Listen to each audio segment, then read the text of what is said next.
vocês. E então, a lei de responsabilidade fiscal, eu trouxe aqui até uma fala, né, do que foi esse momento para a sociedade no modo geral.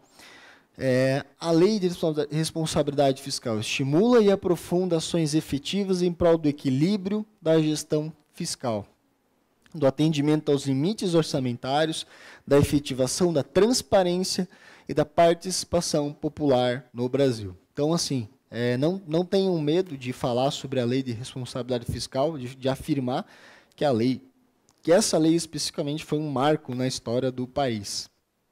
Ela trouxe um outro momento para a gestão pública, ela trouxe um outro momento para a seriedade, né, do direito, a seriedade da coisa pública, do respeito ao dinheiro do próximo.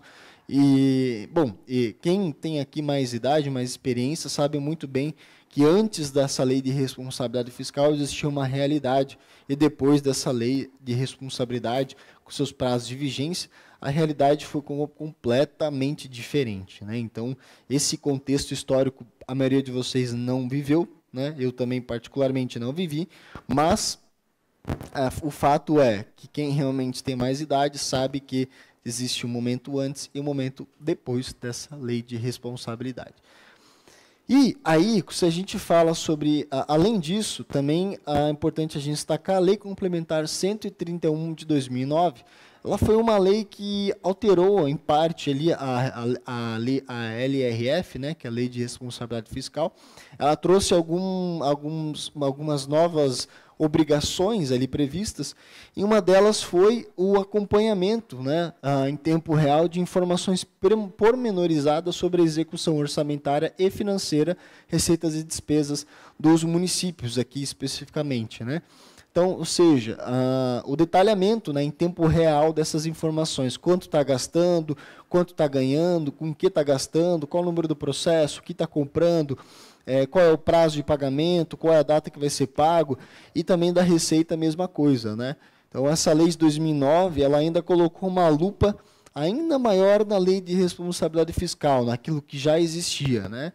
E aí falou o seguinte, olha, não basta só todas as informações que já tem que cumprir, agora eu quero que vocês mostrem as coisas em tempo real. Então, foi mais um avanço, digamos assim, na transparência pública, né? De um modo geral. Então, é uma lei também bem importante, a gente analisou ela ontem, né?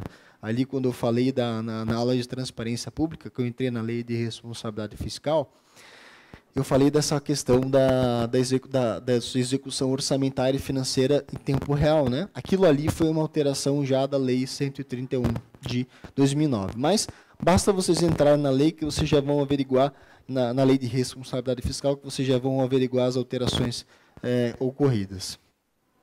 Aí, gente, vocês sabem que existe uma resistência muito grande dos gestores públicos, e ali eu trouxe uma série de julgados, depois a gente vai ver todos eles, em levar transparência para as pessoas, né? Alguns têm medo, outros acham que vão sofrer responsabilizações, outros, às vezes, não têm o conhecimento, e alguns deles até por maldade, né? Dependendo do caso, né? Então, assim, existe uma resistência muito grande. Então, vamos lá. A Constituição é de 88, certo? A Constituição é de 88. Esse artigo aqui esse artigo 33 aqui está na Constituição dali, ó, desde de 88. Depois veio uma emenda constitucional em 2011, acrescentando mais algumas questões, enfim. Desde 88 a gente tinha lá o inciso 33, como está dizendo ali, ó, inciso 33, artigo 5º da Constituição, dizendo que, voltando lá para a gente ver, todos têm o direito de receber informações de interesse particular, de interesse de caráter coletivo ou geral, prestadas no prazo da lei, sob pena de responsabilidade, ressalvadas aquela cujo sigilo seja imprescindível, né? Que a gente fala da questão do sigilo. Desde 88 existia isso lá na Constituição. Só que o que aconteceu? Não tinha nenhuma lei para regulamentar isso, né? Não tinha, simplesmente não havia lei regulamentadora, né? Você vê aqui que a primeira lei que foi regulamentar o acesso à informação com base naquele comando constitucional vem em 2005. Né? Então, a gente está falando aí de 16 17 anos, né? 17 anos de demora entre 88 e 2005 para que saísse uma lei dizendo o acesso à informação.